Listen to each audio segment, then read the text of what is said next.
নলেন গুড়ে কেক তৈরি করে বাজার মাতাতে চাইছে জলপাইগুড়ি একটি কেক প্রস্তুতকারী সংস্থা। যদিও প্রতি বছর তারা নলেন গুড়ে কেক তৈরি করেন, তবে এবারের চাহিদা অনেক বেশি বলেই তারা মনে করছেন।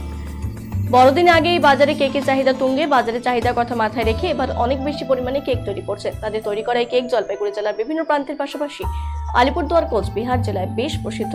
সব জায়গা থেকে কেকের অর্ডার আসে। প্রতি বছর 200 টাকা থেকে 800 টাকা দামের কেক তৈরি করা হয় এই সংস্থার পক্ষ থেকে। এছাড়া ফুড কেকে তারা তৈরি করে বাজারের চাহিদা অনুযায়ী সেই পরিমাণ কেক তৈরি করেন তারা। বড়দিনের দুদিন আগেই তাদের সমস্ত কেক বিক্রি হয়ে যায় বলে জানিয়েছেন কেক প্রস্তুতকারী সংস্থার কর্ণধার।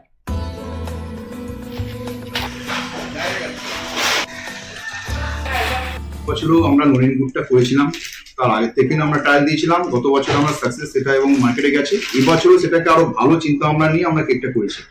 নলেন গুড়ের কেকটা আমরা এবারও তুলনামূলকভাবে আমাদের যেভাবে কেক যায় এবারেও একটা বেশি গেছে কেক, এখনো যাচ্ছে মার্কেটে, আমরা ভালো রেসপন্স পাচ্ছি। এবং নর্মাল আমাদের মুনাজি যে ব্র্যান্ডটা আছে, যে কেকটা হয়, সেই কেকের আমরা সব জায়গায় গেছে কেক, ভালো আমরা রেসপন্স পাচ্ছি। আমরা গত বছরের তুলনায় এই বছরে আমরা দাম বাড়াইনি আমরা, কারণ সাধারণ দিকে চিন্তা ভাবনা করে যে দামটা একই রকম রেখেছি।